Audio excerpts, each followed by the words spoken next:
بسم اللہ الرحمن الرحیم۔ سورہ ہود، سورت نمبر 11۔ شروع کرتا ہوں میں اللہ کے نام سے جو نہایت مہربان بڑا رحم والا ہے۔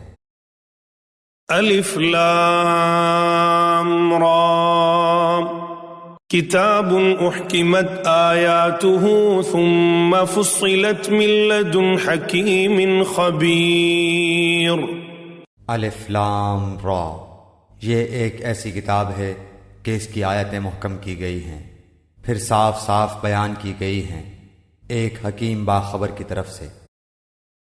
اللہ تعبدوا الا اللہ اننی لکم منہ نذیر وبشیر۔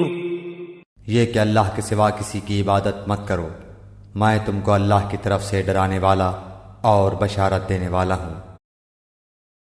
وَأَنِ اسْتَغْفِرُوا رَبَّكُمْ ثُمَّ تُوبُوا إِلَيْهِ يُمَتِّعْكُمْ مَتَاعًا حَسَنًا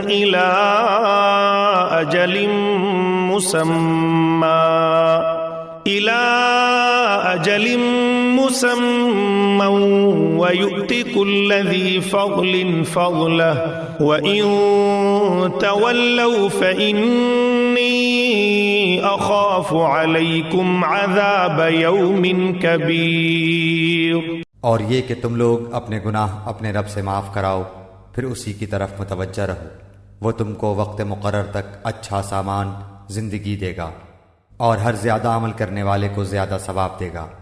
اور اگر تم لوگ اعراض کرتے رہے تو مجھ کو تمہارے لیے ایک بڑے دن کے عذاب کا اندیشہ ہے۔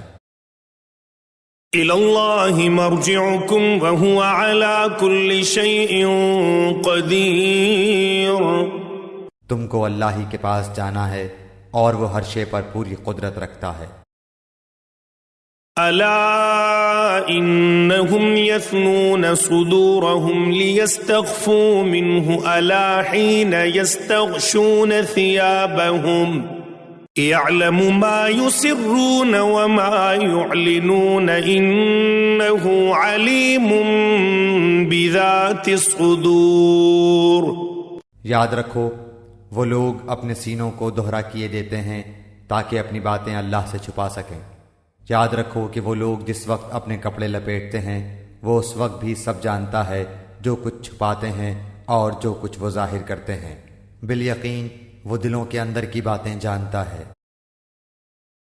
وَمَا مِن دَابَّةٍ فِي الْأَرْضِ إِلَّا عَلَى اللَّهِ رِزْقُهَا وَيَعْلَمُ مُسْتَقَرَّهَا وَمُسْتَوْدَعَهَا كُلٌّ فِي كِتَابٍ مُبِينٍ۔ زمین پر چلنے پھرنے والے جتنے جاندار ہیں سب کی روزیاں اللہ تعالیٰ پر ہیں، وہی ان کے رہنے سہنے کی جگہ کو جانتا ہے اور ان کے سونپے جانے کی جگہ کو بھی، سب کچھ واضح کتاب میں موجود ہے۔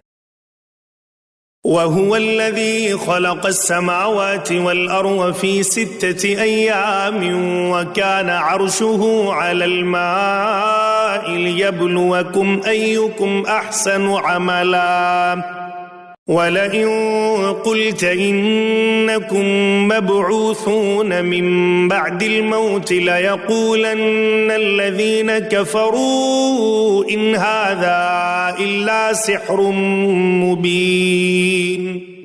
اللہ ہی وہ ہے جس نے 6 دن میں آسمان و زمین کو پیدا کیا اور اس کا عرش پانی پر تھا، تاکہ وہ تمہیں آزمائے کہ تم میں سے اچھے عمل والا کون ہے۔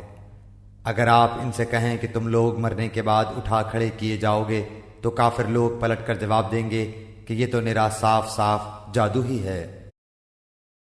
وَلَئِنْ أَخَّرْنَا عَنْهُمُ الْعَذَابَ إِلَىٰ أُمَّةٍ مَّعْدُودَةٍ لَيَقُولُنَّ مَا يَحْبِسُهُ أَلَا يَوْمَ يَأْتِيهِمْ لَيْسَ مَصْرُوفًا عَنْهُمْ وَحَاقَ بِهِمْ مَا كَانُوا بِهِ يَسْتَهْزِئُونَ۔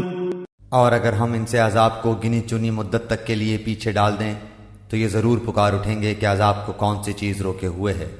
سنو، جس دن وہ ان کے پاس آئے گا پھر ان سے ٹلنے والا نہیں، پھر تو جس چیز کی ہنسی اڑا رہے تھے وہ انہیں گھیر لے گی۔